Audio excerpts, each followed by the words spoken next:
বেশ অনেক দিন যাবতই বিভিন্ন সময় আমি দেখছি যে আমাদের যে ড্রেনের মধ্যে আমাদের যে পানির যে ড্রেন যেটা আছে, যেটা আমাকে বলা হলো সারফেস ওয়াটার ড্রেন, খাল, লেক, সবগুলোর থেকে বিভিন্ন সময় বিভিন্ন ধরনের এই আবর্জনা, এই আবর্জনা বা ময়লাটা আমরা কী ধরনের পাই, আমি একদিনকে অবাক হয়ে গিয়েছি। আমি নিজেও প্যারিস খালে দেখেছি, লাউতলা খালে দেখেছি, আমার কদিনে গুলশান লেকে যখন দেখলাম তখন দেখলাম এই অভিজাত এলাকায় অভিজাত ময়লা। তা অভিজাত এলাকায় যখন অভিজাত ময়লা, আমি বললাম না, তাহলে আমার মনে হয় এই ময়লাগুলোকে রেখে দিয়ে আমরা একটা প্রদর্শনীর আয়োজন করি। শাড়ির আয়োজন হয়, পাঞ্জাবির আয়োজন হয়, বিভিন্ন ধরনের পণ্য সামগ্রীর আয়োজন হয়, কিন্তু এই ময়লার থেকে আমরা যে প্রদর্শনী, এটি কিন্তু আমার মনে হয় যে এটি প্রথম আমরা একটা বড় আকার আয়োজন করলাম।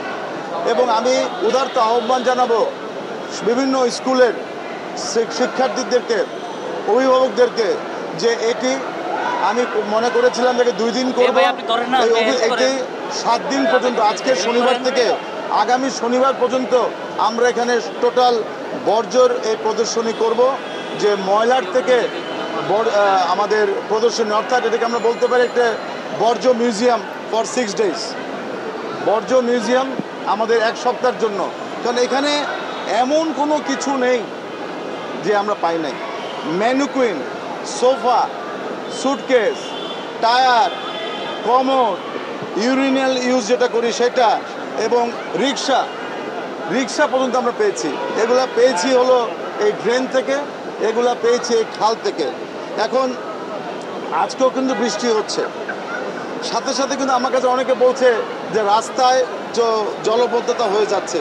তো এই তোষক যদি রাস্তার মধ্যে ফেলা হয়, বালি যদি রাস্তার মধ্যে ফেলা হয়, রিক্সা যদি রাস্তার মধ্যে, আমাদের রিক্সা যদি ড্রেনের মধ্যে ফেলা হয়, রিক্সা যদি আবার খালের মধ্যে ফেলা হয়, রিক্সা যদি বড় লেকের মধ্যে ফেলা হয়, তাহলে তো এটা হবেই।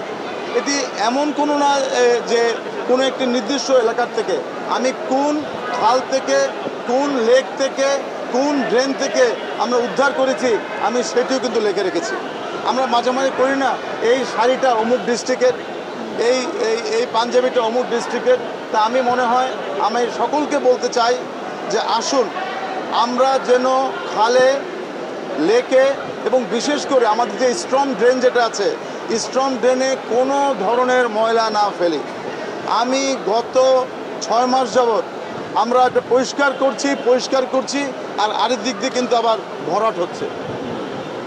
একদিকে পরিষ্কার, আরেক দিকে ভরাট। এই চ্যালেঞ্জ মোকাবেলার জন্যই আমি আজকে এই আয়োজনটা করেছি, যে আমি জনগণকে বলার জন্য যে আপনাদের সহযোগিতা আমাদের একান্ত প্রয়োজন। আজকে যে বোতলগুলো উদ্ধার হয়েছে, এই বোতলগুলো কিন্তু একটি সাধারণ পিট থেকে উদ্ধার হয়েছে। তা আমি আজকে বলেছি গাড়ি লাগাতে, আমি একটা বলছি পিট পরিষ্কার করব, এবং আমি দেখাতে চাই, আপনাদেরকে অনুরোধ করব থাকার জন্য, যে কি অবস্থার মধ্যে আমরা পড়ে গিয়েছি। কারণ এটি তো ঢাকা শহরে আমাদের যেই কোটি লোকের বাস, সেই কোটি লোকের বাসকে যদি আমরা একসাথে এই পরিষ্কার পরিচ্ছন্নতা এগিয়ে যদি না আসি, তাহলে কিন্তু আমাদের জন্য কিন্তু অত্যন্ত একটি দুষ্কর ব্যাপার হয়ে যাচ্ছে। এছাড়াও আমরা দেখছি যে এডিস মশারও কিন্তু সিজন চলে এসছে। আজকে বৃষ্টি, কালকে রৌদ্র, সকালে রৌদ্র, তারপরে আবার বৃষ্টি। সুতরাং আমি মনে করি এই ধরনের অ্যাওয়ারনেস বিল্ড আপ আমরা কন্টিনিউ করব।